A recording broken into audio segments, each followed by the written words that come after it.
இப்போ நம்ம சூப்பர் டேஸ்டியான ஹெல்த்தியான ஒரு பீட்ரூட் இட்லி எப்படி பண்ணுறதுன்னு பார்த்துடலாம்.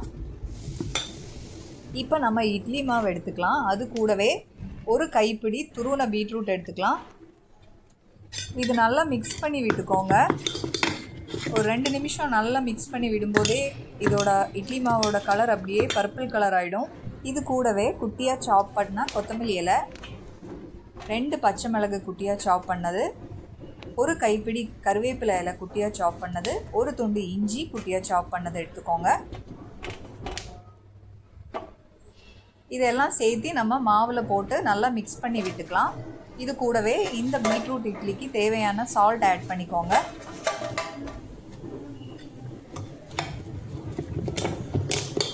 இதெல்லாமே சேர்த்து நல்லா கலந்து விட்டுக்கோங்க.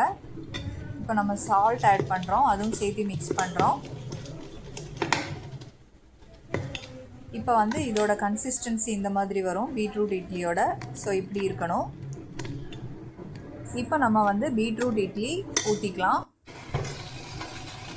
தண்ணி கொதிச்சதும் நம்ம இட்லி தட்டு வச்சிடலாம். இப்போ நம்ம 10 நிமிஷம் லோ ஃப்ளேமில் குக் பண்ணிக்கலாம், ஸ்டீம் குக் பண்ணிக்கலாம். ரொம்ப டேஸ்டியான ஹெல்த்தியான இந்த பீட்ரூட் இட்லி நீங்களும் செஞ்சு பார்த்துட்டு உங்களுக்கு எப்படி வந்ததுன்னு கமெண்டில் சொல்லுங்கள். இப்போ 10 நிமிஷம் ஆயிடுச்சு. நம்ம ஓப்பன் பண்ணி பார்க்கலாம். சூப்பரான டேஸ்டியான ஹெல்த்தியான பீட்ரூட் இட்லி ரெடி ஆயிடுச்சு.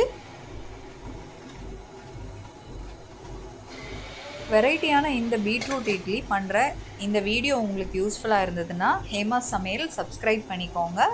இந்த வீடியோ லைக் பண்ணிக்கோங்க. இந்த வீடியோ ஷேர் பண்ணிக்கோங்க. தேங்க்யூ. பீட்ரூட் சாப்பிடாத குழந்தைங்களுக்கு நீங்கள் இந்த மாதிரி செஞ்சு கொடுத்தா கண்டிப்பாக சாப்பிடுவாங்க. அவ்வளோ டேஸ்ட்டாக இருக்கும். நீங்களும் ட்ரை பண்ணி பார்த்துட்டு கமெண்டில் சொல்லுங்கள். தேங்க்யூ.